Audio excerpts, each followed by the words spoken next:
গত সপ্তাহে আমরা বাইয়াতুল আকাবাল উলা আকাবা উলার প্রথম যে বৈঠক এখানে এসে শেষ করেছি এবং ইচ্ছা করে আমরা দ্বিতীয় বৈঠক সেই বৈঠক যেহেতু এই বৈঠকের সাথেই হিজরতের বিষয়টা একেবারে সরাসরি জড়িত, এই জন্য আমরা গত সপ্তাহে এই বিষয়টা স্কিপ করে আজকে শুরু করতে চাচ্ছি। বায়াতুল আকাবা সানিয়া, এটা নবুয়তের 13তম বৎসরে ঘটে। মদিনা থেকে বা মদিনার আগে নাম ছিল ইয়াসরিব। যেহেতু ঘটনা মদিনার আগে, আমরা বলতেই পারি ইয়াসরিব নামক জায়গা থেকে রাসূলুল্লাহ সাল্লাল্লাহু আলাইহি সাল্লামের যে শহরে বসবাস করতেন মক্কায়, সেখানে হজ করার জন্য 70-এর অধিক পুরুষ এবং কিছু নারী হজ করার জন্য আসেন। এবং বায়তুল আকাবার প্রথম যে বৈঠক, সেই বৈঠক অনুযায়ী এইবারও তারা রাসূলুল্লাহ সাল্লাল্লাহু আলাইহি সাল্লামের সাথে পূর্ণ গোপন রেখে তারা রাতের অন্ধকারে, একেবারে অন্ধকার রাতে, আহ যেখানে আল জামার আল উলা, যেখানে আমরা হজের সময় মিনায় প্রথম পাথর নিক্ষেপ করি, আমরা অনেক সময় বলি এটা শয়তানকে পাথর মারা, না, এটা শয়তানকে পাথর মারা নয়, আমরা বলবো পাথর নিক্ষেপ করা। কাকে, সেটা আল্লাহ ভালো জানে।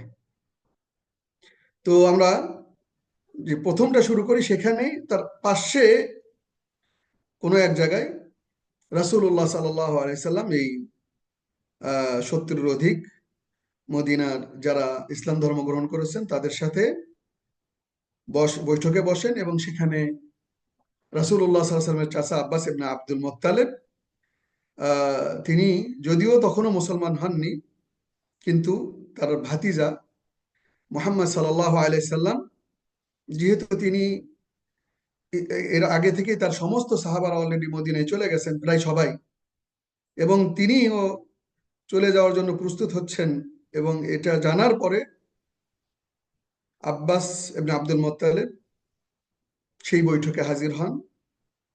তারপরে তিনি কথা শুরু করেন এইভাবে যে, মদিনাবাসীরা, আপনারা জানেন মুহাম্মদ সাল্লাল্লাহু আলাইহি সাল্লাম আমার ভাতিজা, এবং সে আমাদের এখানে বংশগত দিকেই বলি আর যে দিকে বলি, সর্বদিক থেকে সে সম্মানিত এবং নিরাপদে আছে, এবং তার কোনো ক্ষতি হবে এমনটি কেউ কল্পনাও করতে পারে না। এরপরেও সে আপনাদের কাছে যেতে বদ্ধপরিকর। এই কারণেই আমি আজকে আপনাদের সাথে তাকে নিয়ে আসছি, আপনাদের কাছ থেকে কিছু অঙ্গীকার না।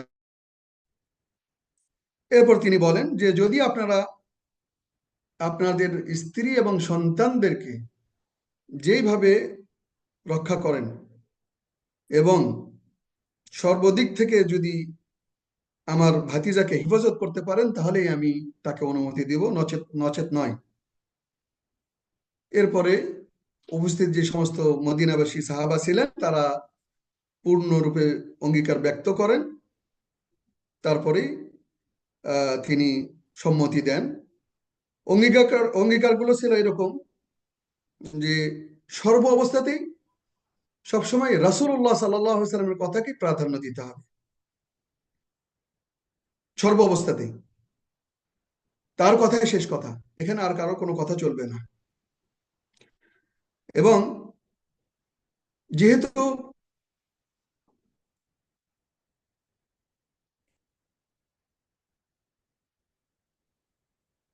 মাফ করবেন, যেহেতু তিনি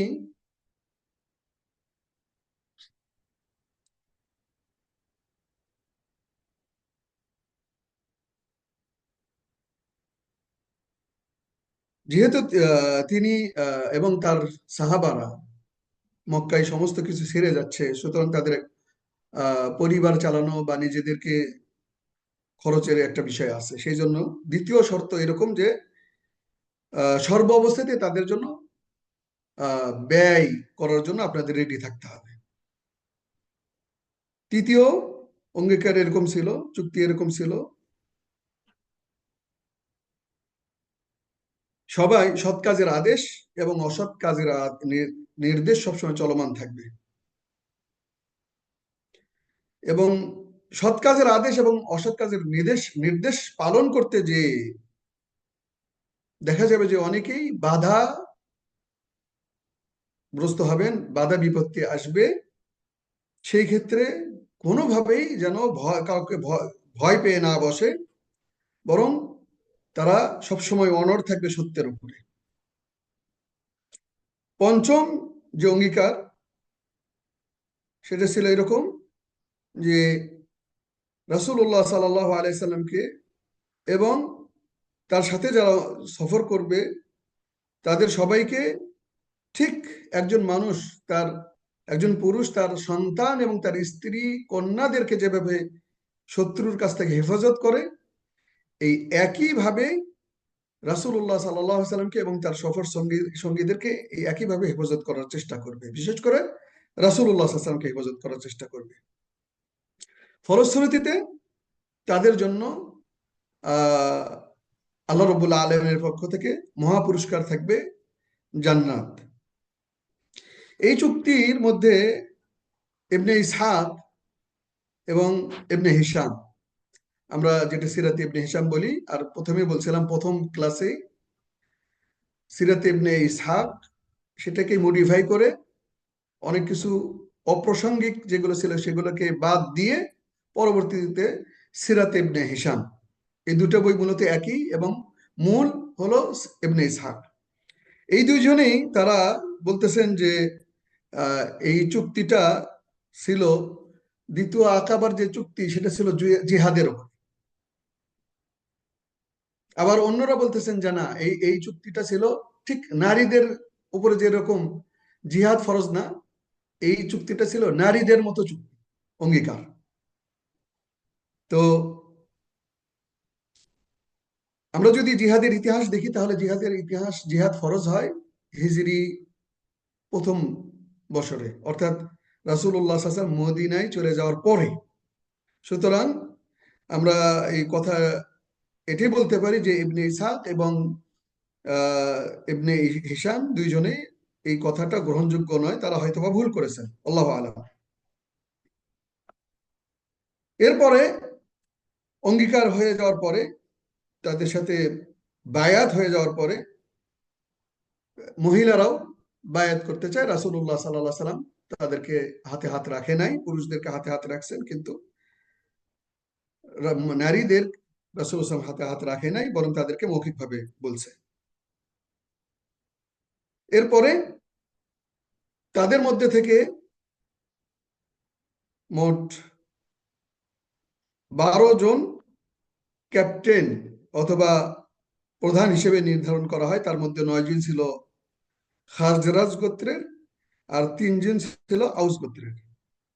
আউস এবং খাজরাজ এই দুটা গোত্র হলো কাহতান গোত্রের, মেন গোত্রের, এবং এরাই হলো আনসার। আউস খাজরাজ এই দুইয়ের সমন্বয় হলো আনসার। তো বিশেষ করে আমরা যাদের নাম বলতে পারি: আসাদ ইবনে জুরারা ইবনে আদাস, এরপর সাদ ইবনে রবি ইবনে আমর, আব্দুল ইবনে রাওয়াহা, রাফি ইবনে মালিক, আল বারা ইবনে মারুর। এরপরে আউসদের মধ্যে ওসাইদ ইবনে খুদাইর ইবনে সিমাক, সাদ ইবনে খাইসামা ইবনে হারিস, রিফা ইবনে আব্দুল মুনদির। এই হলো মোটামুটি 12 জন যাদেরকে ক্যাপ্টেন হিসেবে মনোনীত করা হয়। আমরা এখান থেকে দুটো শিক্ষা আমরা নিতে পারি। অনেকগুলো শিক্ষা আছে, তার মধ্যে বিশেষ করে আমাদের জন্য শিক্ষণীয় হলো যে, শুরুতেই বলছিলাম প্রথম ক্লাসে, আবারও বলি যে ইসলামটা কখনোই কোনো গোত্রের জন্য নয়, বরং বা শুধুমাত্র কারো উদ্দেশ্য কেউ বড় হওয়ার জন্য, অন্যকে ছোট করার জন্য ইসলাম আসে নাই, বরং সবার জন্য, রাহমাতাল লিল আলামিন, কাফা, সবার জন্য। তো এবং সেটা আমরা দেখতে পাই আউস খাজরাজ আনসার, আউস খাজরাজ মিলে আনসার, এবং এই আনসাররা হলো কাহতান আর রাসূলুল্লাহ সাল্লাল্লাহু আলাইহি সাল্লামের ইয়ে হলো আদনান। তো এই আদনান কাহতান, সেই সময় বংশগত বিষয়টা অনেক বড় করে দেখা হতো, এবং এই গোষ্ঠীগত যে দ্বন্দ্ব সেগুলো দীর্ঘদিন চলতো। অথচ মদিনাবাসীরা কাহতান গোষ্ঠীর হওয়ার পরও রাসূলুল্লাহ সাল্লাল্লাহু আলাইহি সাল্লামের সত্য পাওয়ার পরই তারা কিন্তু তাকে তার ধর্ম গ্রহণ করে নেন এবং তাকে নিয়ে যান সেখানে। আরেকটা বিষয় হলো, রাসূলুল্লাহ সাল্লাল্লাহু আলাইহি সাল্লাম এবং তার চাচা আব্বাস ইবনে আব্দুল মুত্তালিব তাদের সামনে এসে সেই বায়াতুল আকাবা থানিয়াতে বসে বসে যে চুক্তিগুলো করালেন, এবং তার চাচা আব্বাস ইবনে আব্দুল মুত্তালিব যে কড়া কথাগুলো বললেন, এখান থেকে বোঝা যায় যে সত্য কথা বললে বিপদ আসবে, এবং দাওয়াতি কাজ করলে তার উপরে বিভিন্নভাবে সমস্যা হবে। এবং সেই ক্ষেত্রে দায়ের জন্য এটাও বলা উচিত হবে না যে আল্লাহ ভরসা, না, বরং হিকমত অবলম্বন করতে হবে। সব জায়গায় সব কথা বলা এবং পরিস্থিতির আলোকে না বলা, এগুলো ঠিক রাখতে হবে এবং সতর্কতা অবলম্বন করতে হবে, যেটা আমরা রাসূলুল্লাহ সাল্লাল্লাহু আলাইহি সাল্লামের এই দাওয়াতি মিশনের ক্ষেত্রে আমরা পাচ্ছি। এবং শরীয়ত কিন্তু আপনাকে সবসময় এই প্রোটেকশন নেওয়ার জন্য আপনাকে অধিকার দিয়েছে এবং আদেশ করেছে। আকিলহা ওয়া তাওয়াক্কাল আলাল্লাহ। একজন সাহাবী এসে বলতেছে, উট না বেঁধে যদি আমি আহ আল্লাহর উপর ভরসা করি সেটা হবে কিনা? তো রাসূল সাল্লাল্লাহু আলাইহি ওয়াসাল্লাম বললেন যে না, প্রথমে উট বেঁধে, উটের ধর্ম হলো ছুটে যাওয়া, উটকে বাঁধো আগে, এরপরে ভরসা করো। এরপরে হিজরতের মধ্যে এই কারণগুলো আরো আসবে ইনশাআল্লাহ।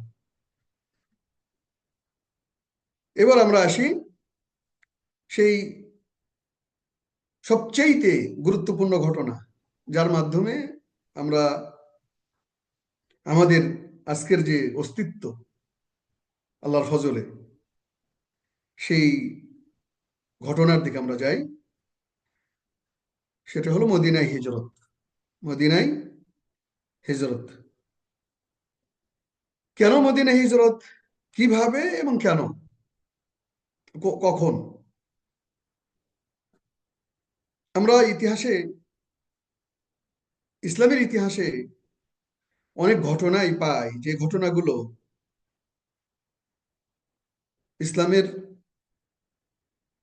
প্রেক্ষাপট বা অনেক কিছুই চেঞ্জ করতে সহযোগিতা করেছে। এবং আহ, বিশেষ করে যেমন রাসূলুল্লাহ সাল্লাল্লাহু আলাইহি সাল্লামের খাদিজার বিবাহ, সেটা যদিও ওহির আগে, ওহির পরে ইসরা মেরাজ, তার আগে হলো তায়েফে রাসূলুল্লাহ সাল্লাল্লাহু আলাইহি সাল্লামের হিজরত।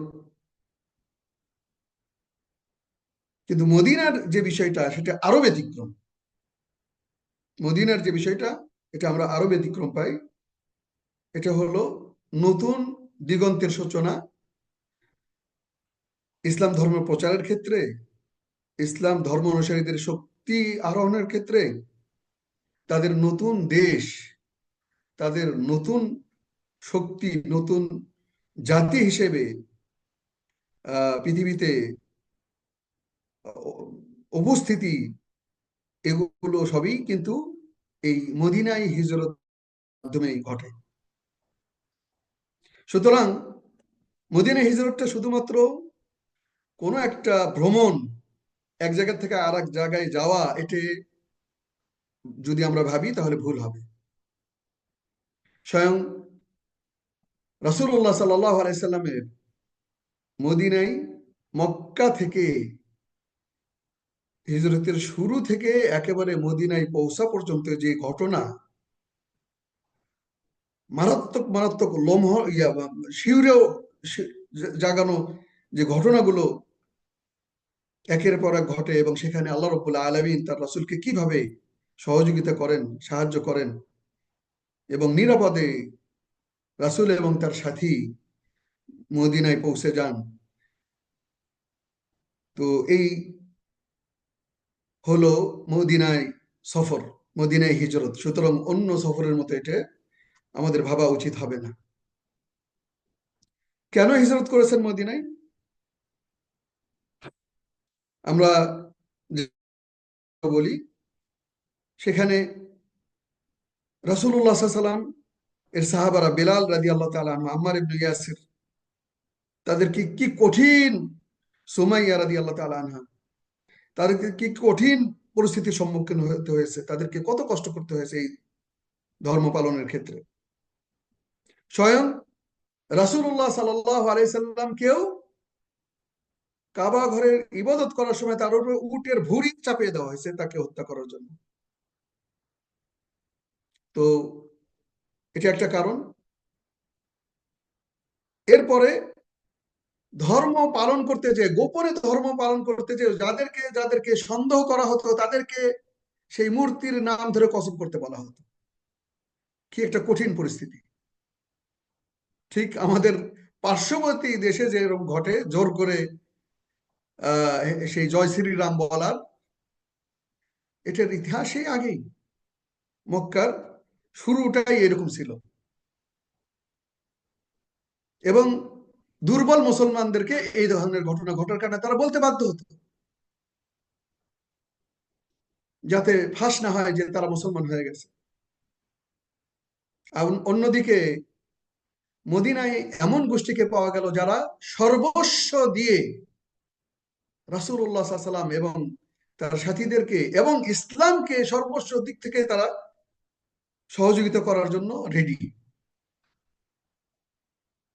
মক্কায় রাসূলুল্লাহ সাল্লাল্লাহু আলাইহি ওয়াসাল্লামকে মিথ্যা প্রতিপন্ন করার সাথে সাথে তাকে জাদুকর, তাকে পাগল, কি না তারা শব্দ ব্যবহার করেনি। সর্বশেষ তারা তো রাসূলুল্লাহ সাল্লাল্লাহু আলাইহি ওয়াসাল্লামকে বড় পরিসরে শয়তানের চক্রান্ত, শয়তানের উপস্থিতিতে, ইবলিসের উপস্থিতিতে তাকে তারা হত্যা করারই সিদ্ধান্ত নিয়েই নিল। সবাই এক, আর শুধু রাসূল আর একদিকে। যার কারণে তিনি মদিনায়, মক্কা তার জন্মস্থান, জন্মভূমি ছেড়ে যাওয়াটা কারোর জন্যই কোনোদিনও সুখকর নয়। কখনোই সেটা শান্তির কারণ হয় না। যে যে দেশে জন্ম হোক, আল্লাহ রাব্বুল আলামিন ফিতরতি ভাবে, স্বাভাবিকভাবে, সৃষ্টিগতভাবেই তার ভেতরে ওই জায়গার মহাব্বত তাকে দিয়ে দেন। সেখান থেকে অন্য দেশে যাওয়া কেউই যেতে চাবে না, কিন্তু সবকিছু অনেক পরিস্থিতির কারণে তিনি, যেগুলো বললাম সেইগুলোর কারণে তিনি হিজরত করতে বাধ্য হন। মদিনায় কেন সিলেক্ট করলেন?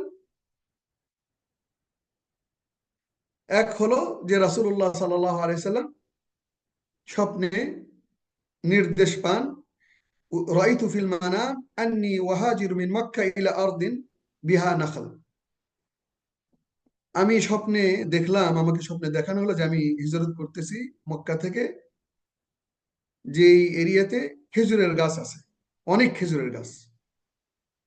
ফাযাহাবা ওয়াহলি, এবং আমি মনে হলো যে সেটা সম্ভবত ইয়ামামা বা হাজার, এখনকার সেই নাজদ এরিয়াতে বলতে পারা যায়, কেউ কেউ বলছে নাজরান এরিয়ার দিকে।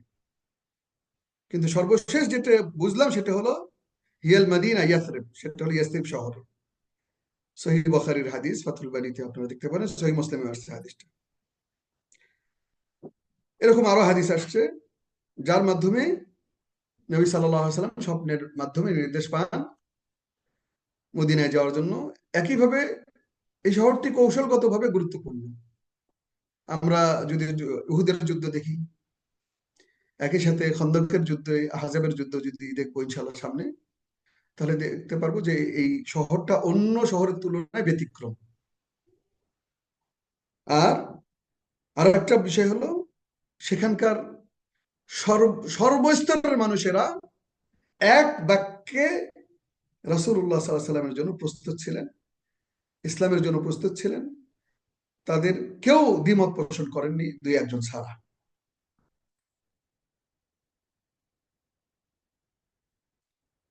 এরপরে কাফেররা, কোরাইশ বিশেষ করে, এবং কাফেররা কিন্তু রাসূলুল্লাহ সাল্লাল্লাহু আলাইহি সাল্লামকে এবং তার সাথে যারা ছিল তারা সহজেই কিন্তু যেতে দেয়নি। কুরাইশরা বিভিন্নভাবে তারা বাধা দিয়েছে। এক, মুসলমানদের সম্পদ বাজেয়াপ্ত করা, তাদের সম্পদ ছিনিয়ে নিয়েছে। যেতে চাও তাহলে সব সম্পদ দিয়ে যাও আমাদেরকে। ভাবেন তো, সোহাইব আর রুমি, মুসাব ইবনে উমাইর, আবু সালামা, আব্দুর রহমান ইবনে আউফ, ওমর ইবনে খাত্তাব, এরা প্রত্যেকেই ধনী সাহাবী ছিলেন। আবু বকর রাদিয়াল্লাহু তাআলা আনহু, ওমর ইবনে খাত্তাব রাদিয়াল্লাহু তাআলা আনহু ধনী সাহাবা ছিলেন। এরপরে তারা যতক্ষণ না পর্যন্ত তাদের সম্পদ সর্বস্ব না দিছে ততক্ষণ পর্যন্ত কিন্তু তাদেরকে ছাড়া হয়নি। কি কঠিন পরিস্থিতি! সব সর্বস্ব দিয়ে তারপরে তারা রিক্ত হস্তে তারা মদিনায় চলে আসছেন। আল্লাহু আকবার! শুধু কি তাই, পরিবার পরিজনকে আটক রাখা, বিশেষ করে আবু সালামা, উম্মে সালামা রাদিয়াল্লাহু তাআলাকে নিয়ে বের হয়েছে। এবং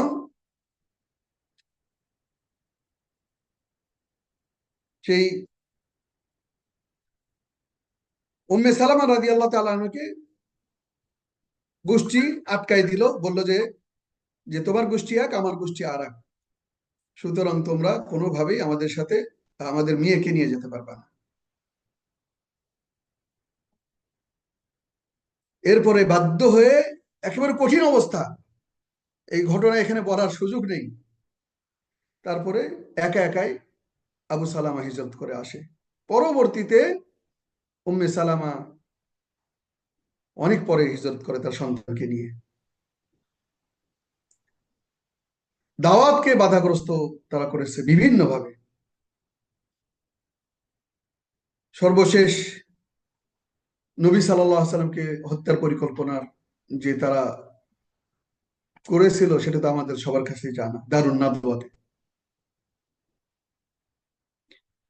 তো হিজরতের আমরা প্রথম হিজরত পাচ্ছি, প্রথম যারা হিজরত করছেন সাহাবাদের মধ্যে রাসূলুল্লাহ সাল্লাল্লাহু আলাইহি ওয়াসাল্লামের আসার আগেই আবু সালামা, উম্মে সালামার স্বামী আবু সালামা।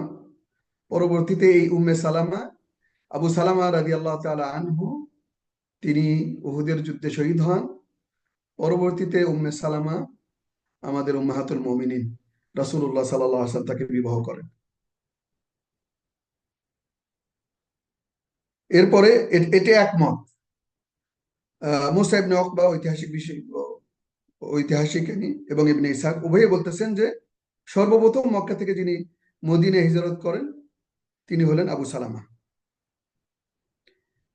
আহ, এবং বাইয়াতুল আকাবার এক বছরও আগে।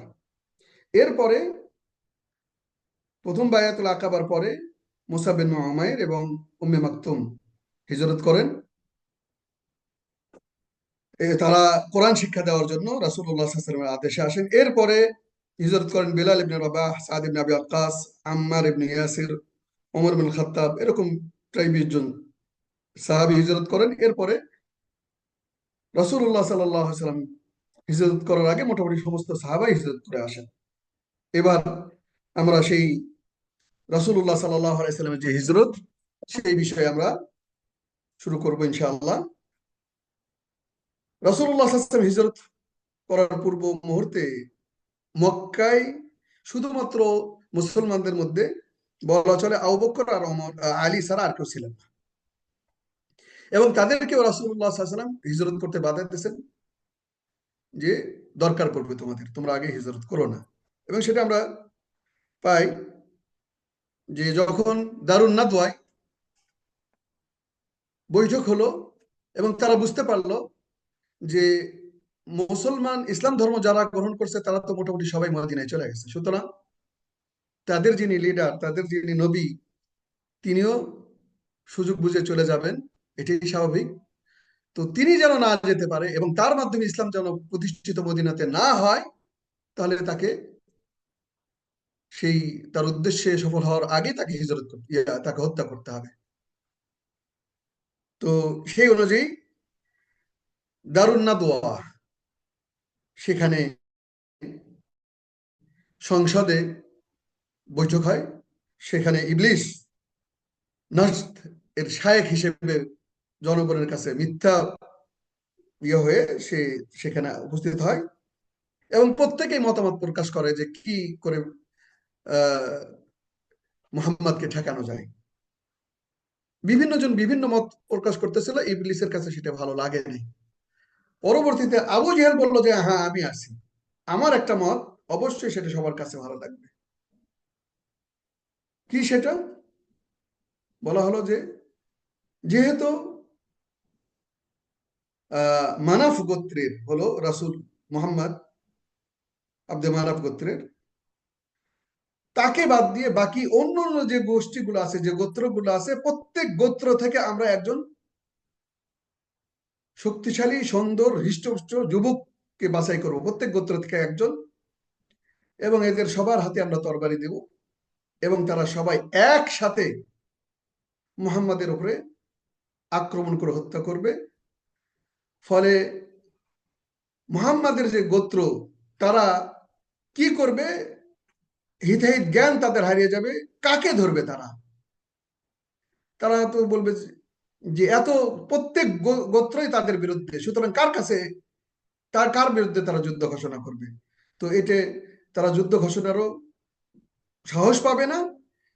বড় জোর আমরা যেটা করতে পারি সেটা হলো যে 100 উট দিয়াত হিসেবে আমরা মুহাম্মাদের গোষ্ঠীকে দিয়ে দিতে পারি। এই কথা শোনার পরে আহ নাজদের যে শেখ, তথাকথিত ইবলিস, তথাকথিত শেখ আর কি, ইবলিস শয়তান, সে জোরে টেবিলে চাপড় দেয় এবং বলে যে হ্যাঁ এটাই এটাই সবচাইতে আহ গুরুত্বপূর্ণ, এটাই হলো সবচেয়ে গ্রহণযোগ্য কথা। এই সিদ্ধান্ত অনুযায়ী তারা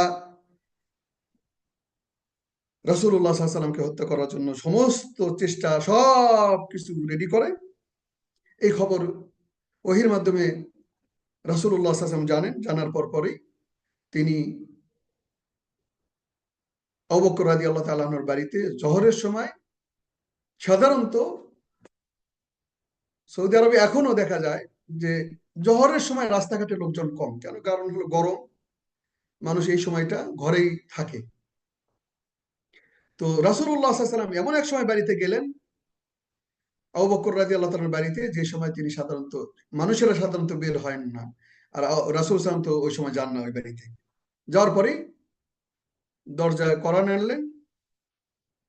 আবু বকর রাদিয়াল্লাহু তাআলার সাথে সাথে দরজা খুলে দিলেন। রাসূলুল্লাহ সাল্লাল্লাহু আলাইহি ওয়াসাল্লাম বললেন যে তোমার কাছে যারা আছে তাদেরকে যেতে বলো। আবু বকর রাদিয়াল্লাহু তাআলা আনহু চতুর্দিকে তাকায় বললেন যে আহ, ভয় নেই, এদেরকে আপনার পরিবারেরই সদস্য হিসেবে নিতে পারেন, মনে করতে পারেন।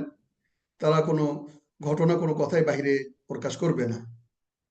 এরপরে তিনি বলেন যে আল্লাহ রাব্বুল আলামিন আমাকে হিজরতের অনুমতি দিয়েছেন মদিনায়।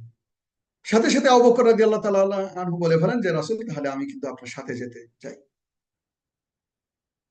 রাসূলুল্লাহ সাল্লাল্লাহু আলাইহি ওয়াসাল্লাম বললেন যে ঠিক আছে। এবং এরপরে দ্বিতীয় প্রস্তাব ছিল রাসূলুল্লাহ সাল্লাল্লাহু আলাইহি ওয়াসাল্লাম কাছে, আবু বকর রাদিয়াল্লাহু তাআলা আনহু, যে আহ,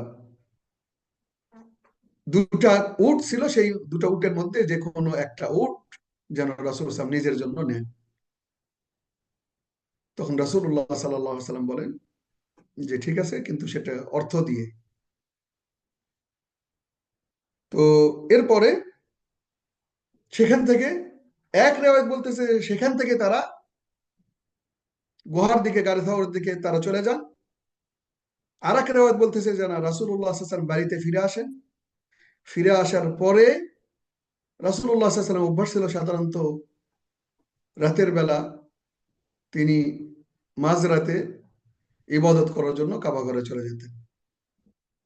তিনি ওই দিন খুব রাতের খুব প্রথম অংশেই আলী রাদিয়াল্লাহু তাআলা আনহুকে তার বিছানায় তার একটা সবুজ চাদর তাকে দিয়ে মুখ ঢেকে রাখতে বলেন। এরপরে তিনি তার কাছে সমস্ত যে আমানতগুলো ছিল সেগুলো বুঝিয়ে দিয়ে তিনি বের হয়ে যান। এখানে কেউ কেউ উল্লেখ করছে যে তিনি এক মুষ্টি বালু নিয়ে কাফেরদের মধ্যে ছিটিয়ে দিয়ে তাদেরকে চোখ অন্ধ করে আল্লাহর ইয়েতে সেভাবে দেওয়া যায়, এটা আবার কেউ কেউ বলছে যেন এটা শুদ্ধ নয়। আল্লাহ আলাম, আল্লাহ ভালো জানেন এই ব্যাপারে। তো তিনি বের হয়ে যান, এবং সেখান থেকে আমরা যদি দেখি যে গারে থাওর কিন্তু মদিনার পথে নয়, ঠিক মদিনা যেদিকে তার উল্টো দিকে হলো গারে থাওর।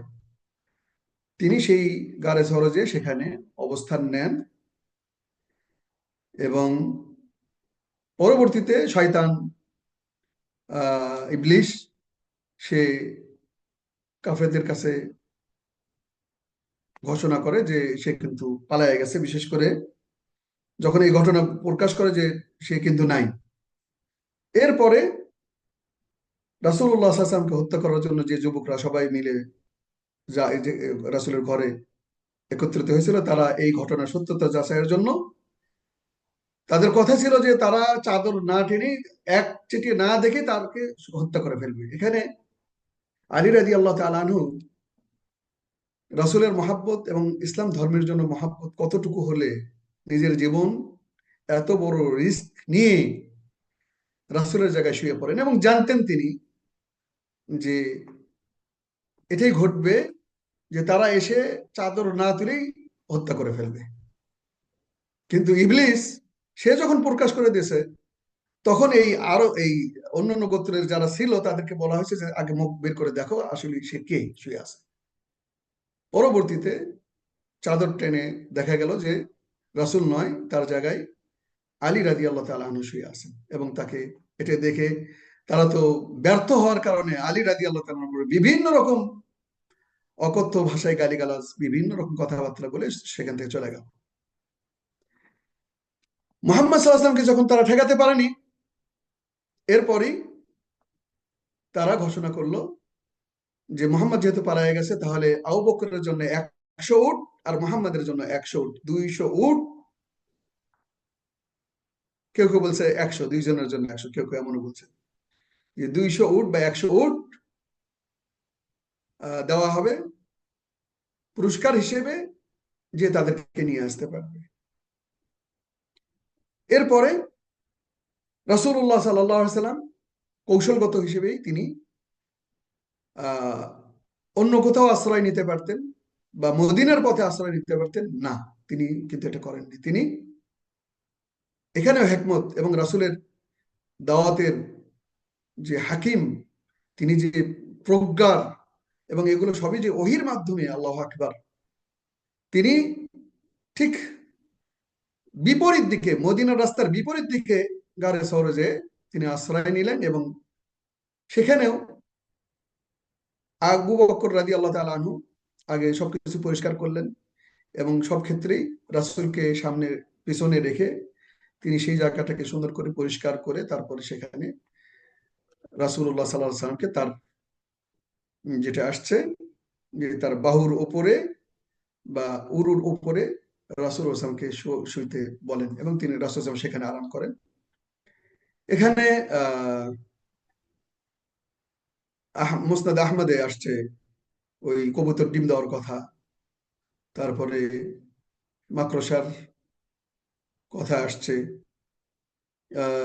আরো অনেক কিছুই আসছে। তো এগুলোর ঐতিহাসিকভাবে আহ এগুলো শুদ্ধ নয়, তবে কেউ কেউ বলছেন যে ওই মাকড়সার যে ইয়েটা, এটা স্বাভাবিকভাবে ঘটে। দেখা যাচ্ছে যে কিছুক্ষণ পর পরই মাকড়সা কোনো জায়গা খালি পেলে, এবং যদি মাকড়সা থাকে তাহলে কিন্তু সেটা তার ঘর বুনায়, তো এটা হতে পারে। কিন্তু কবুতর ডিম দেওয়া এটা সত্য নয়। আল্লাহু আলাম। এখানে তাদের জন্য আহ আব্দুল্লাহ ইবনে খিররিত আহ তাকে পথ প্রদর্শক হিসেবে পথ দেখাবেন, মদিনার পথ তিনি জানতেন, চিনতেন, এ ব্যাপারে তার অভিজ্ঞতা ছিল, যদিও তিনি তখনও কাফের ছিলেন, মুসলমান নয়। তারপর তিনি আমানতদারি ছিলেন, এই জন্য তাকে ভাড়া করা হয় রাস্তা দেখানোর জন্য। আর আমির ইবনে ফুহাইরা এই 3 দিন রাসূলুল্লাহ সাল্লাল্লাহু আলাইহি ওয়াসাল্লাম এই গুহাতে ছিলেন। রাসূলুল্লাহ সাল্লাল্লাহু আলাইহি ওয়াসাল্লামের বা আবু বকরের যে ছাগলগুলো ছিল সেই ছাগল থেকে দুধ দহন করে আমির ইবনে ফুহাইরা এই দুইজনকে সাপ্লাই করতেন গোপনে। আসমা বিনতে আবু বকর রাদিয়াল্লাহু তাআলা আনহা তিনি খাবার, অন্যান্য খাবার আদি পৌঁছে দিতেন। আব্দুল্লাহ ইবনে আবু বকর রাদিয়াল্লাহু তাআলা আনহু, আবু বকরের ছেলে আব্দুল্লাহ, তিনি মদিনার, মক্কায় যে খবরগুলো, যে কথাগুলো হতো সেই কথাগুলো পৌঁছে দিতেন রাসূলুল্লাহ সাল্লাল্লাহু আলাইহি ওয়াসাল্লাম এবং আবু বকর রাদিয়াল্লাহু তাআলা আনহুর কাছে। কাফেররা শেষমেশ তাদেরকে খোঁজার জন্য একেবারে এই গুহার মুখ পর্যন্ত তারা পৌঁছে যায় এবং সেই গুহায় দাঁড়িয়ে তারা উপরের দিকে চায়, বিভিন্ন জায়গায় খুঁজে চলে আসে। এই জন্য আবু বকর রাদিয়াল্লাহু তাআলা বলেন, রাসূল, যদি খালি তারা যে গুহার উপরে দাঁড়িয়ে আছে সেই গুহার নিচের দিকে যদি পায়ের দিকে তাকায় তাহলে আমাদেরকে তারা পেয়ে যায়। ভীত সন্ত্রস্ত হয়ে আবু বকর রাদিয়াল্লাহু তাআলা এই কথা বলেন। তখন রাসূল সাল্লাল্লাহু আলাইহি ওয়াসাল্লাম তাকে সান্ত্বনা দেন, লা তাহজান ইন্নাল্লাহা মা'ানা, ভয় নেই, ভয় করো না, আল্লাহ রাব্বুল আলামিন আমাদের সাথে আছেন। মা যান্নুকা বিআস-সানি আল্লাহু সালিসুহুম, যে দুইজনের ব্যাপারে তুমি কি খারাপ ধারণা করতেছো, যার তৃতীয় হলো আল্লাহ রাব্বুল আলামিন স্বয়ং নিজে। সুতরাং আমরা দুইজনই নই, বরং আমাদেরকে হেফাজত করার জন্য স্বয়ং আল্লাহ রাব্বুল আলামিন আমাদেরকে হেফাজত করবেন, ভয়ের কিচ্ছু নেই। এবং তারা এইভাবেই, কাফেররা ফিরে আসে। গুহার মুখ পর্যন্ত পৌঁছার পরেও তারা তাদেরকে দেখতে পায়নি। আল্লাহু আকবার। এরপরে 3 দিন পরে সেখান থেকে বের হলেন। এরপর রাস্তা শুরু করলেন মদিনার পথে এবং সেখানে বেশ কিছু ঘটনা ঘটে। বিশেষ করে সহিহ রাওয়ায়াতে যেটা আছে, সুরাকা ইবনে মালিক ইবনে জাশাম এর ঘটনা, প্রত্যেকেই জানতে পারে যে এই পথে মুহাম্মদ মদিনায় চলে যাবে। সুতরাং তাকে যে ধরতে পারবে সে 100 উট পুরস্কার হিসেবে পাবে। বিভিন্ন জন বিভিন্ন ভাবে চেষ্টা করে। সর্বশেষ একজন ব্যক্তি, সে জানে না যে মুহাম্মদ এই পথ দিয়ে যাবে আর এই ইয়ার জন্য এইরকম পুরস্কার ঘোষণা করা হয়েছে, সে এসে বলতেছে যে এই পথে দেখলাম দুইজন নতুন লোক যাচ্ছে, যাদেরকে আমরা কখনো দেখি নাই বা আমি চিনি নাই। মনে হলো মক্কা থেকে তারা মদিনার দিকে যাচ্ছে। এই কথা শোনার পরে সোরাকা চুপ করে শুনলো এবং কাউকে কিছু না বলে এই লোককে বিদায় করে দিয়ে সে তাড়াতাড়ি তার উট এবং বল্লম নিয়ে বের হয়ে গেল এবং খুব জোরে যাওয়ার পরে তাদেরকে পেয়ে গেল রাস্তায়, রাসূল সাল্লাল্লাহু এবং আবু বকর রাদিয়াল্লাহু তাআলা। এবং তার জোরে আসা দেখে আবু বকর রাদিয়াল্লাহু তাআলা ভীত সন্ত্রস্ত হয়ে পড়লেন এবং দোয়া করতেছেন আর রাসূল সাল্লাল্লাহু বারবার বলতেছেন যে সে তো আমাদের প্রায় পেয়ে বসলো, আমাদের কাছাকাছি, এবং সে তার ধনুক তীর আমাদেরকে ইয়ে করতেছে, তাক করতেছে, যে কোনো সময় মেরে দিতে পারে। রাসূল সাল্লাল্লাহু তাকে সান্ত্বনা দিলেন এবং দোয়া করলেন। সাথে সাথে এই সোরাকার উটের পা বালুর মধ্যে এমন ভাবে গেঁথে গেল যাতে আহ সোরাকা চরম ভাবে ভয় পেল এবং দৌড়ে এসে উট থেকে নেমে এসে রাসূলুল্লাহ সাল্লাল্লাহু আলাইহি ওয়াসাল্লামের সামনে মাপ চেলেন, ক্ষমা চেলেন এবং দোয়া করতে বললেন যে আমি আর, এবং এই অঙ্গীকার করলেন যে আমি আপনার শত্রু নয়, বরং আমি আজ থেকে আপনাদের মিত্র হয়ে গেলাম এবং আপনাদের কোনো দিন কোনো ক্ষতি করবো না। এই কথা আপনারা এই রাস্তা দিয়ে যাচ্ছেন বলবো না, কিন্তু আমাকে যে বিপদ পেয়ে বসেছে সেই বিপদ থেকে আমাদেরকে উদ্ধার করেন, উদ্ধার করার জন্য আল্লাহ রাব্বুল আলামিনের কাছে দোয়া করেন এবং আপনি যে সত্য এটা আমি বুঝতে পেরেছি এবং আপনি যে বিজয়ী হবেন ভবিষ্যতে এটাও আমি বুঝতে পারতেছি। সুতরাং ভবিষ্যতে আপনি বিজয়ী হবেন এবং সেই সময় আমি আপনার কাছে যাব, আমি এর পুরস্কার চাই। রাসূলুল্লাহ সাল্লাল্লাহু আলাইহি সাল্লাম তাকে একটা চিঠি লিখে দিলেন, যে চিঠিটা নিয়ে পরবর্তীতে তিনি কিন্তু বিদায় হজের সময় রাসূলুল্লাহ সাল্লাল্লাহু আলাইহি সাল্লামের কাছে যান এবং সেই ওয়াদা অনুযায়ী রাসূলুল্লাহ সাল্লাল্লাহু আলাইহি ওয়াসাল্লাম তাকে অঢেল সম্পদ দান করেন এবং বলেন যে সবচেয়েতে সে যে সময় আমাকে সহযোগিতা করছে এবং আমাকে সত্য বলে মেনে নেছে, সুতরাং ওই সময় আর কেউ মেনে নেয়নি, সুতরাং সে সবচেয়ে বড় বেশি পুরস্কার পাওয়ার অধিকার রাখে আমার কাছ থেকে, এবং দিয়েছেন রাসূল সাল্লাল্লাহু আলাইহি ওয়াসাল্লাম। এরপরে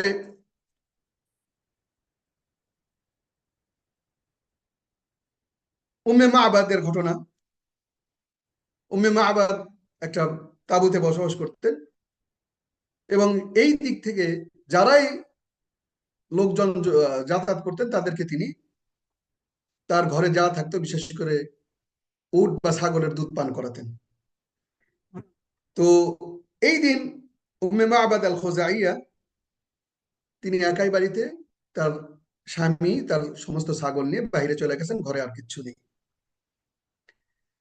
রাসূলুল্লাহ সাল্লাল্লাহু আলাইহি সাল্লাম তাকে, আবু বকর রাদিয়াল্লাহু তাআলার মাধ্যমে চাইলেন যে আমাদেরকে কিছু পান করানো যাবে কিনা। তখন তিনি বললেন যে না, আমার ঘরে আজকে দুঃখের বিষয় কিচ্ছু নেই। এরপরে রাসূলুল্লাহ সাল্লাল্লাহু আলাইহি সাল্লাম বললেন যে ওটা কি। পাশে একটা ছাগল দেখে বললেন যে ওটা তো ছাগল মনে হচ্ছে।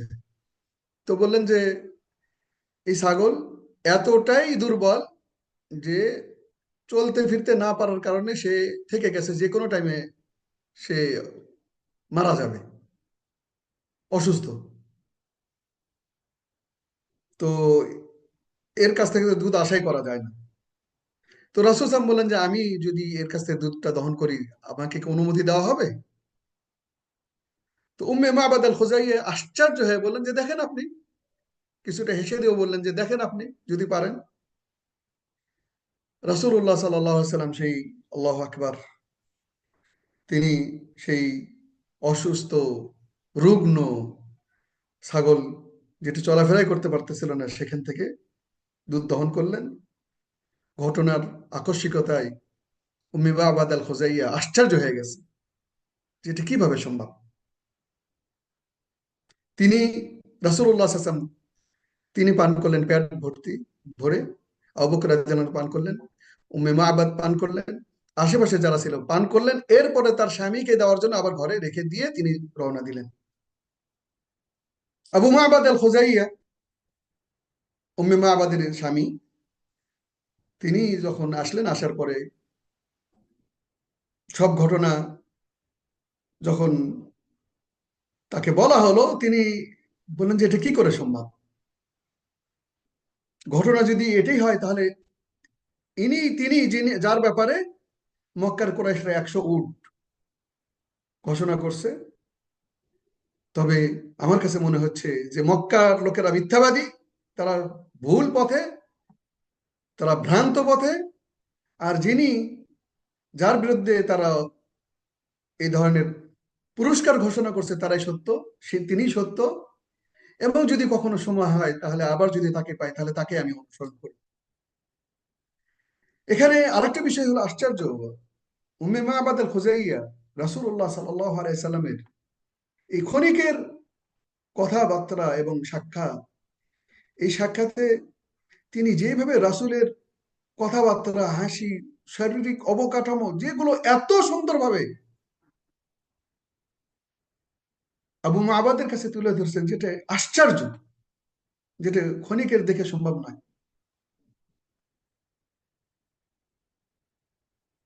তো এরপরে রাসূলুল্লাহ সাল্লাল্লাহু আলাইহি সাল্লাম সেখান থেকে চলে যান,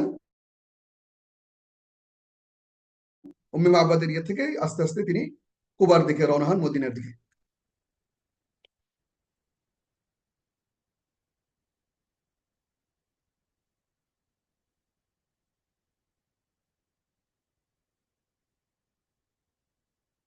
রাসূলুল্লাহ সাল্লাল্লাহু আলাইহি সাল্লাম এরপরে 13 বছরে 12ই রবিউল আউয়ালে সোমবারে মদিনায় বা কুবায় পৌঁছেন। সুতরাং রাসূলুল্লাহ সাল্লাল্লাহু আলাইহি সাল্লাম বের হয়েছিলেন মক্কা থেকে সোমবারে, মদিনায় প্রবেশ করেন সোমবারে, এবং এই হিজরতটা 15 দিন সময় লাগে। এর মধ্যে 3 দিন কিন্তু তিনি গারে ফাওরে আত্মগোপন করেছিলেন। আপনারা এই জন্য ইবনে কাসির বিদায় নিহায়া দেখতে পারেন।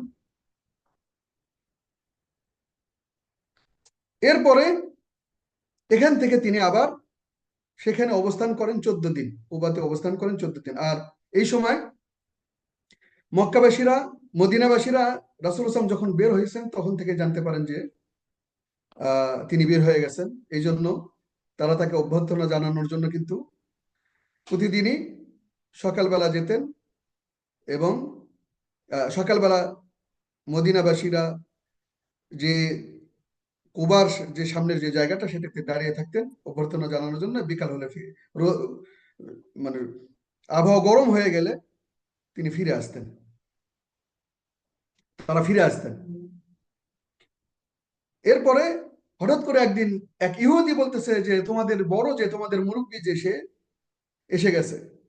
সে ওই একটা উঁচু গাছের উপরে, কেউ বলতেছে উঁচু গাছের উপরে, কেউ বলতেছে না একটা উঁচু জায়গার উপরে সে কাজ করতেছিল। দুর্গ কোনো একটা জায়গায় সে কাজ করতেছিল এবং সেখান থেকে দেখতেছে দুইজন আসতেছে মক্কার দিক থেকে। তিনি যখনই সে ইহুদি চিল্লায় উঠলো, সে বলল যে তোমাদের কাঙ্ক্ষিত ব্যক্তি এসে গেছেন। সাথে সাথে সমস্ত সাহাবীরা, মদিনাবাসীরা, বানে আউফ বিশেষ করে, তারা সবাই আল্লাহু আকবার তাকবীর দিয়ে বের হয়ে গেলেন এবং রাসূলুল্লাহ সাল্লাল্লাহু আলাইহি সাল্লামকে এবং তার সাথে আবু বকরকে অভ্যর্থনা জানালেন। এরপরে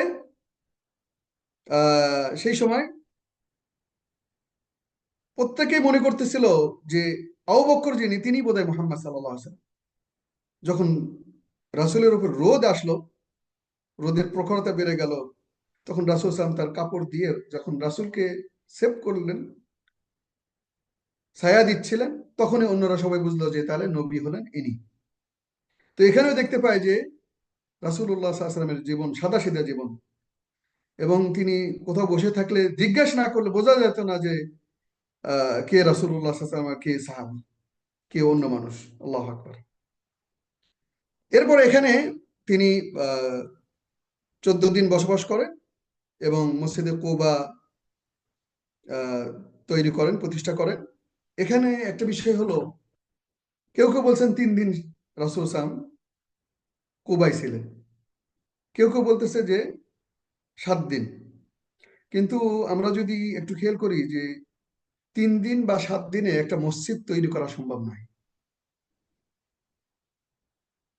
তো রাসূলুল্লাহ সাল্লাল্লাহু আলাইহি ওয়াসাল্লাম, এটাই সঠিক যে রাসূলুল্লাহ সাল্লাল্লাহু আলাইহি ওয়াসাল্লাম সেখানে 14 দিন ছিলেন।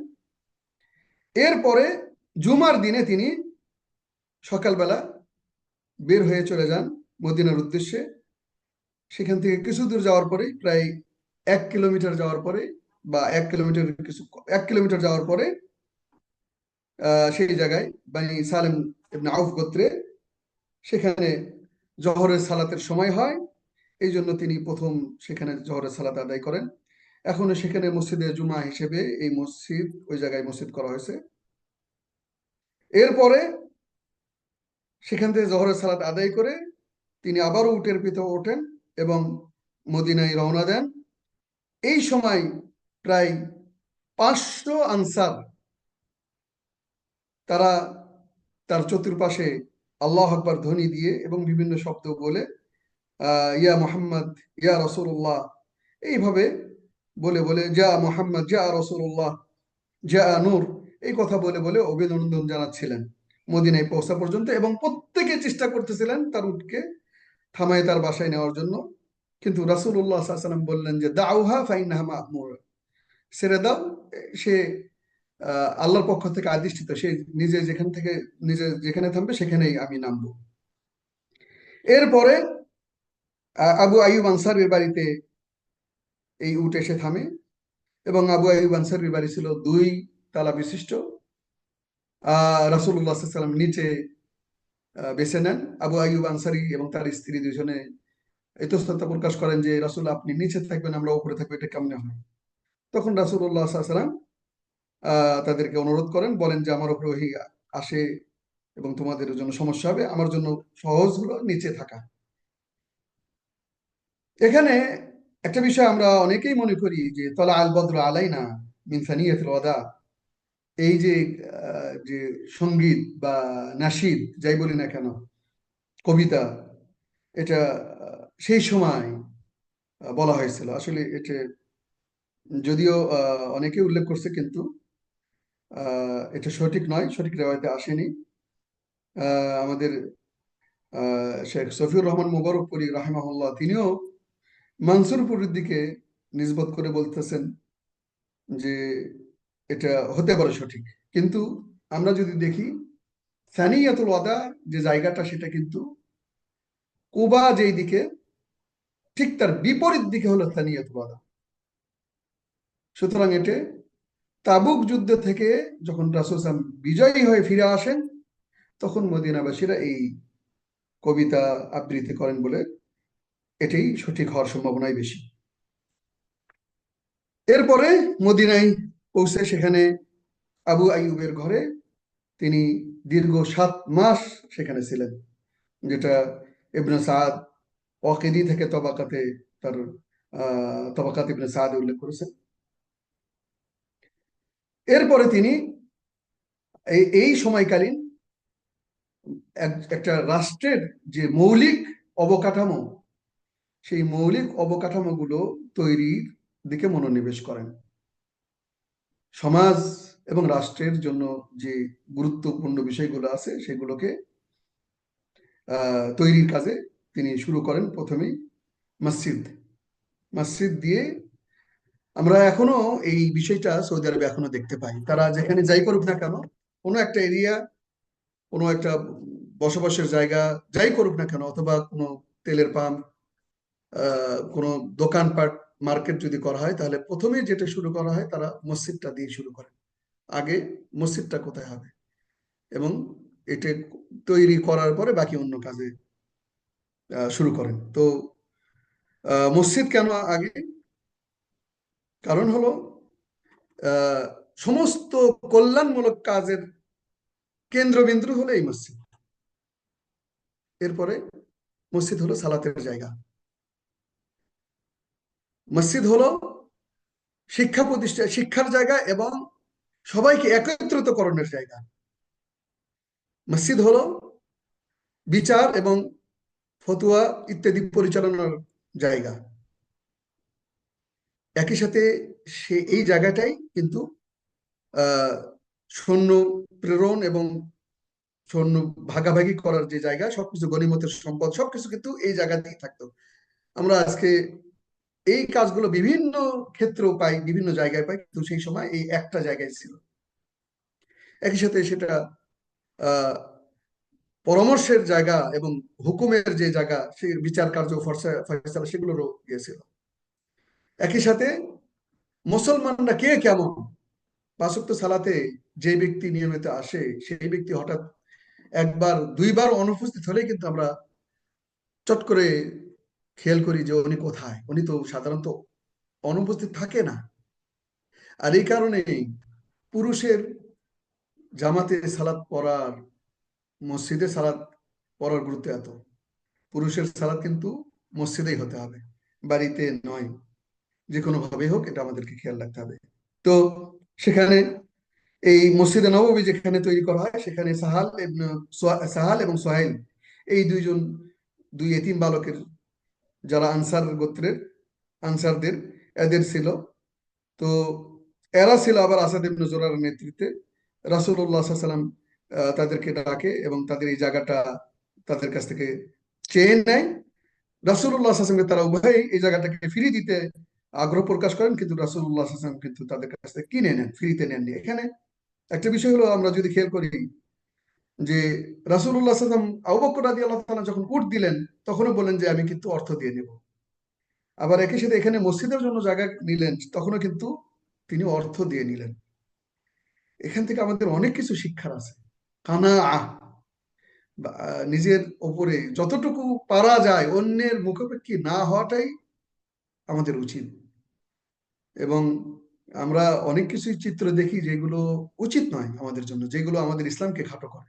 এই বিষয়গুলো খেয়াল রাখা দরকার। এমনকি আমরা অনেক সময় আলেমরাও যেভাবে কেউ কেউ এমন কিছু করি যেগুলো সম্মানের পরিবর্তে অসম্মান হয়, এই বিষয়গুলো আমাদের সতর্ক থাকা দরকার, সাবধান থাকা দরকার। এরপরে সেই আহ মসজিদ তৈরি হয়। নিচে আহ, সেই ছোট পাথর এবং বালি মিশ্রিত, ওপরে খেজুরের যে কান্ডা, ডাল পালা যেগুলো আছে, আর পাতা দিয়ে সেগুলো করা হয়, সাদ করা হয়।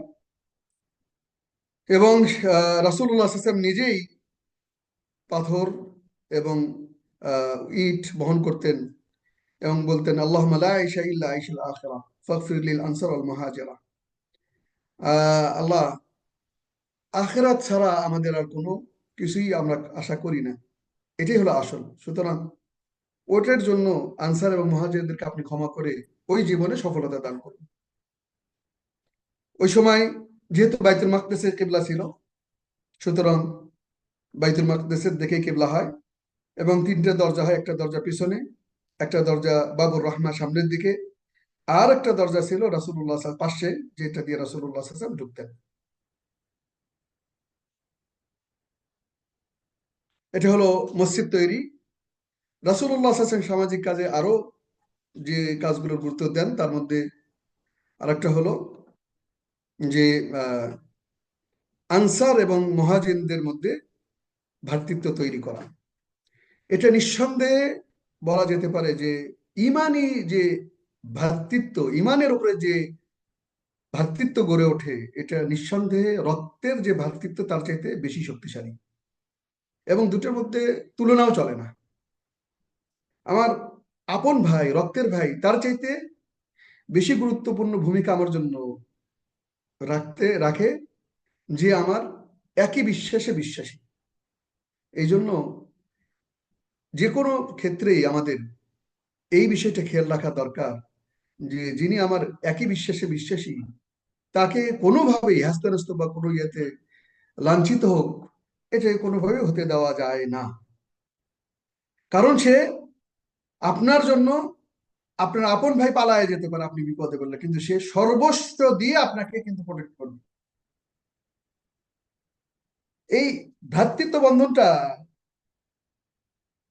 বালাদুরি সহ অনেকে বলতেছেন, ইবনে আব্দুল বারও বলতেছেন যে এটা মক্কাতেও ছিল, কিন্তু এটা সঠিক নয়। কারণ মক্কায় ভ্রাতৃত্ব তৈরি করা দরকার ছিল না, কারণ তারা প্রত্যেকে একে অপরের আত্মীয় স্বজন ছিল। এই জন্য তাদের মধ্যে এটা দরকার নেই। তো সঠিক হলো মক্কাটা আহ, সঠিক নয়।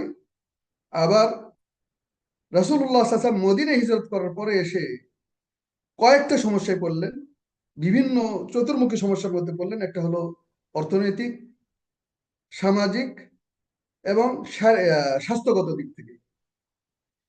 এই সব কিছুর সমাধানই ছিল এই ভ্রাতৃত্ব বন্ধন সৃষ্টি করার মাধ্যমে সমাধান ছিল।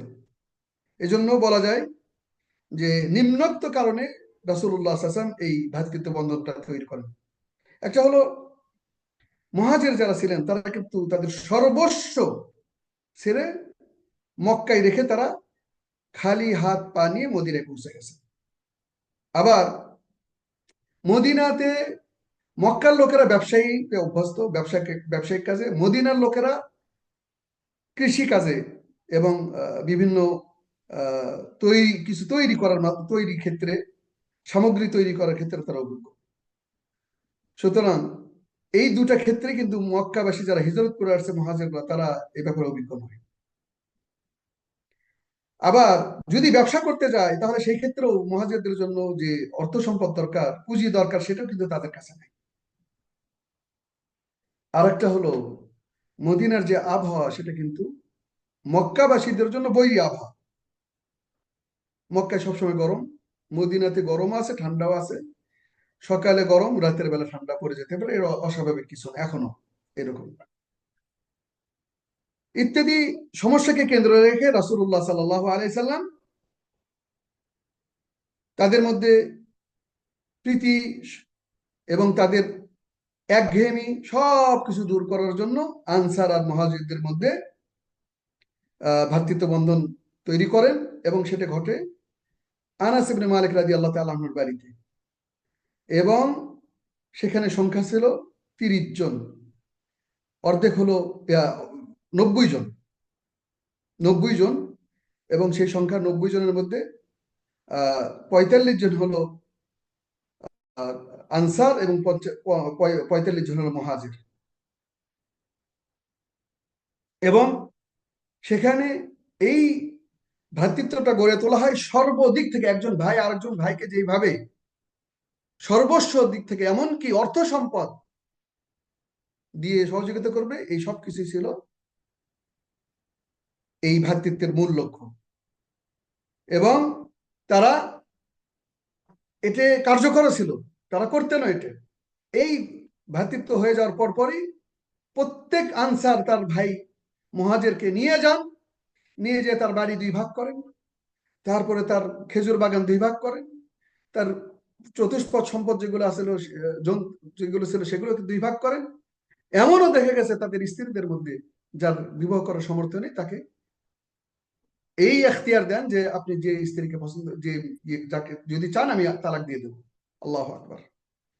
এবং এই আয়াত নাজিল হওয়ার পরে আল্লাহ রাব্বুল আলামিন বলছেন, ওউলুল আরহামি বা'দুহুম ওয়া উলুল আরহাম বা'দুহুম আওলা বিবা'দ ফি কিতাবিল্লাহ ইন্নাল্লাহা বিকুল্লি শাইইন আলিম। এই আয়াতের মাধ্যমে তাদের মধ্যে যে সম্পদের ওয়ারিশ হতো মারা গেলে, এটা বন্ধ হয়ে যায়। এবং এরপরে দেখা গেছে যে সাহাবারা যারা হিজরত করে আসছে, তারা কিন্তু এত কিছুর পরেও দেখা গেছে যে তারা আহ, তাদের সুযোগ কাজে লাগাইছেন এমন নয়। বরং আব্দুর রহমান ইবনে আউফ কে যখন তার সাথী, তার সাথে যার সাথে ইয়ে হলো, সেই আনসার তাকে নিয়ে গেলেন, সাদ ইবনে রবি আল আনসারী রাদিয়াল্লাহু তাআলা আনহু নিয়ে গেলেন, নিয়ে যে বললেন যে আমি বাড়ি, তারপর খেজুর, তারপর আমার স্ত্রী। তিনি বললেন সব কিছু তোমার কাছে রাখো, আমাকে বাজার দেখায় দাও। এবং সেখানে অল্প দিন কাজ করে বাজার দেখে ইয়ে করে তারপর কিন্তু তিনি ব্যবসায়ী হয়ে এরপরে বিবাহ শাদী করলেন। রাসূলুল্লাহ সাল্লাল্লাহু আলাইহি ওয়াসাল্লাম তার হাতে হলুদের ইয়ে দেখে চিহ্নিত করলেন যে তুমি কি বিবাহ করলে নাকি? তখন বললেন হ্যাঁ।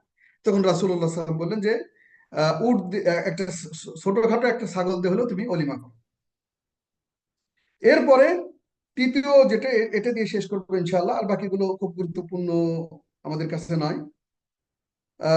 সেটা হলো যে ওয়াসিকাতুল মদিনা, মদিনার সনদ।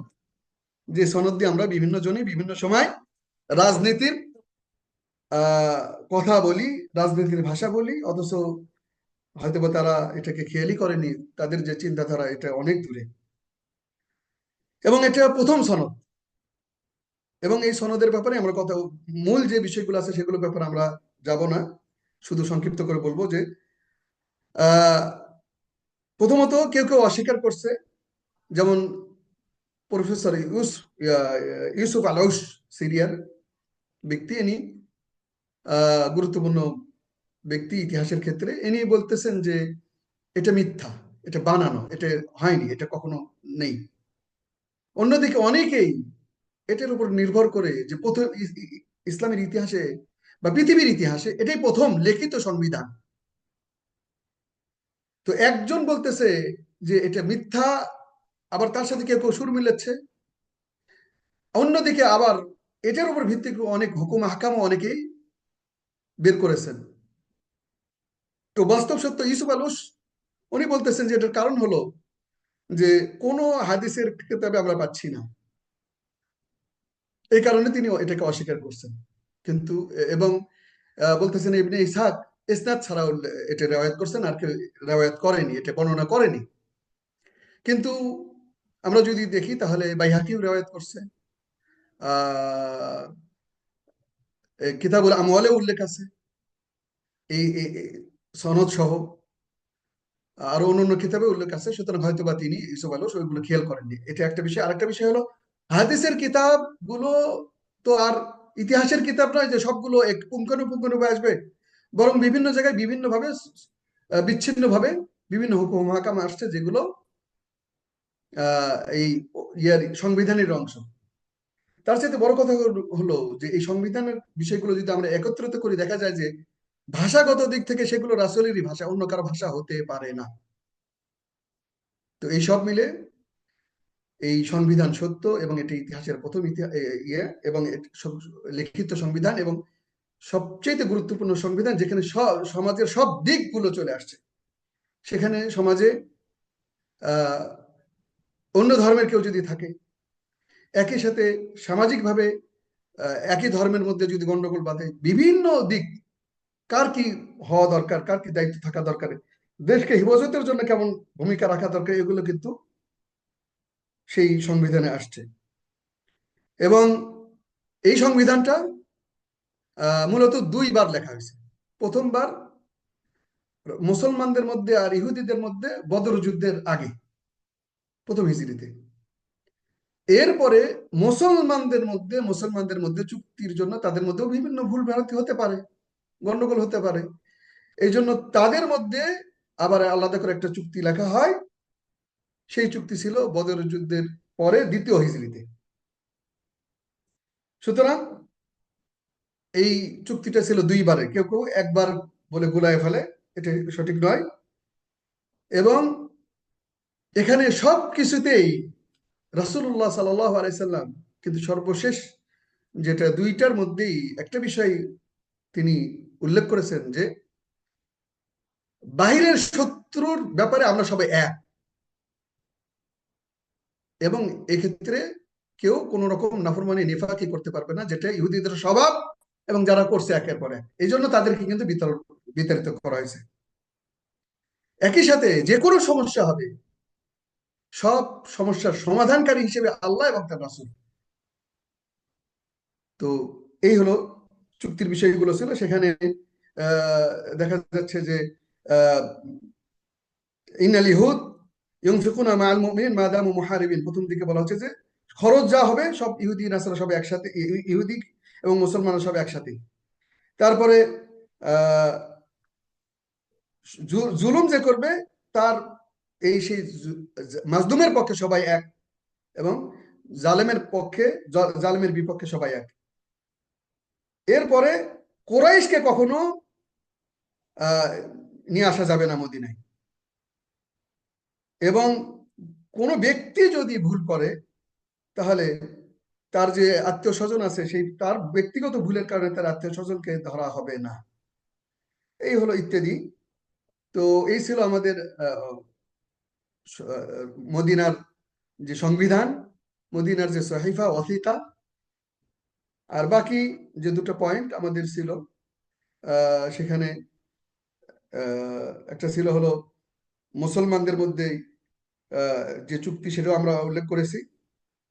আর তাসিস জাইশুল ইসলামী, ইসলামী সৈন্য প্রতিষ্ঠা করা, সেটাও আমরা দেখি যে বদর যুদ্ধের আগে বিভিন্নভাবে বিভিন্ন জায়গায় ছোট ছোট আকারে সৈন্য প্রেরণ করা হতো। এখান থেকে গুরুত্বপূর্ণ কিছু শিক্ষণীয় দিয়েই শেষ করতেছি আমরা। রাসূলুল্লাহ সাল্লাল্লাহু আলাইহি সাল্লামের প্রতি মহাব্বত আমরা দেখেছি, আহ, এবং তারা প্রতিদিন রাসূলকে অভ্যর্থনা জানানোর জন্য সবসময় সেই কুবার শেষ প্রান্তে বের হতেন অভ্যর্থনা জানানোর জন্য। বিরোধ শুরু হলে তারপর ফিরে আসতেন। রাসূলুল্লাহ সাল্লাল্লাহু আলাইহি সাল্লাম এর উট যখন মদিনাবাসীরা আহ ধরে তার বাড়িতে নিয়ে যাওয়ার চেষ্টা করতেছিলেন, রাসূল সাল্লাল্লাহু আলাইহি ওয়াসাল্লাম বিনয়ের সাথে তাদেরকে বলতেছিলেন যে খাল্লু সাবিলাহা ফাইন্নাহা মামুরা, ছেড়ে দাও, ওকে আল্লাহ রাব্বুল আলামিন অর্ডার করেছেন, যেখানে যাবে সেখানে আমরা নামবো। এরপর আরো দেখতে পারি মসজিদ বানানোর গুরুত্ব ইসলামে। এরপরে রাসূলুল্লাহ সাল্লাল্লাহু আলাইহি সাল্লাম মদিনা থেকে ফিরে মক্কা থেকে হিজরতের সময় আমরা দেখতে পাই যে যদিও তারা যার কাছে আমানত রাখছিল, তারা কিন্তু একই ধর্মে বিশ্বাসী নয়, রাসূলের আদর্শে বিশ্বাসী নয়। এরপরও রাসূলুল্লাহ সাল্লাল্লাহু আলাইহি ওয়াসাল্লামের কাছে গচ্ছিত আমানতগুলো পুঙ্খানুপুঙ্খভাবে আলী রাদিয়াল্লাহু তাআলা আনহুর কাছে বুঝিয়ে দেওয়া হয়, এবং সেগুলো তিনি অনেকে করতে পারতো যে ওরা শত্রু আমার এবং আমাকে হত্যা করতে চাচ্ছে, সেটা যেভাবেই হোক, কিন্তু আমাদের রাসূল সাল্লাল্লাহু আলাইহি ওয়াসাল্লাম আমিন, আল আমিন, তিনি তিনি তার সেই এই গুণের পরিপূর্ণ ব্যবহার করেছেন, এবং সব সম্পদ আমানতগুলো রাসূলুল্লাহ সাল্লাল্লাহু আলাইহি ওয়াসাল্লাম তার ভাই, চাচাতো ভাই আলী রাদিয়াল্লাহু আনহুর কাছে রেখে আসেন, এবং তিনি সব আমানত পৌঁছে দিয়ে তারপর তিনি হিজরত করেন। আল্লাহু আকবার। আজ এই পর্যন্তই। هذا وصلى الله على نبينا محمد وعلى آله وصحبه أجمعين। শাহেদ